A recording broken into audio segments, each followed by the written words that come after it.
Night இந்த மாதிரி plan பண்ணி நீங்கள் வேலையை பார்த்து வச்சிங்க அப்படின்னா காலையில் எந்த ஒரு டென்ஷனும் இல்லாமல் பசங்களை உங்களுக்கு ஸ்கூலுக்கு அனுப்ப முடியும். இப்போ டைம் பார்த்தீங்க அப்படின்னா 7 மணி ஆகுது. ரயானுக்கு சாப்பிட எல்லாமே கொடுத்துட்டேன். அவனுக்கு இன்றைக்கி தோசையும் சாம்பாரும் தான் வச்சு சாப்பிட கொடுத்துட்டு அவனை ஒரு 8:30 போல் தூங்க வச்சுட்டேன். அவனை தூங்க வச்சுட்டு அதுக்கப்புறமா தான் நான் கிச்சனுக்குள்ளாடியே வந்தேன். ஹஸ்பண்ட் வந்து மத்தியானமே நெக்ஸ்ட் டேக்காக மீன் வாங்கி தந்திருந்தாங்க. அதை நான் வந்து ஃப்ரிட்ஜில் இருந்து எடுத்து வெளியே வச்சுட்டேன் கூலிங் போகிறதுக்கு. அதுக்கப்புறம் ஃபிஷ் எல்லாத்தையுமே கழுகி நம்ம ஸ்டோர் பண்ணி வச்சுட்டோம் அப்படின்னா நெக்ஸ்ட் டே எடுத்து குழம்பு மட்டும் வச்சா போதும். அது வந்து மசாலா போட்டு நான் வந்து ஒரு பாக்ஸில் வந்து பொரிக்கிறதுக்கும் இன்னொரு பாக்ஸில் வந்து குழம்பு வைக்கிறதுக்கும் எடுத்து தனித்தனியாக வச்சுட்டேன். அதுக்கப்புறமா நெக்ஸ்ட் டேக்கு வந்து தேங்காய் திருகிறது, அப்புறம் வெஜிடபிள்ஸ் ஏதாவது கட் பண்ணணும்னா அதையும் கட் பண்ணி எல்லாமே ஃப்ரிட்ஜில் வச்சாச்சு.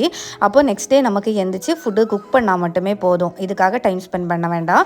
அதுக்கப்புறம் வாஷ் பண்ண வேண்டிய பாத்திரத்தை எல்லாத்தையுமே டிஷ் வாஷர்லையும் லோட் பண்ணி விட்டுட்டு டிஷ் வாஷரையும் ஆன் பண்ணி விட்டாச்சு. அதுக்கப்புறம் ரீஃபில் எல்லாமே பண்ணிவிட்டு கிச்சனை ஃபுல்லாக நீட்டாக ஒதுக்கி வச்சுட்டு நானும் தூங்க போயிட்டேன். இந்த மாதிரி பண்ணிங்க அப்படின்னா டென்ஷனே இருக்காது.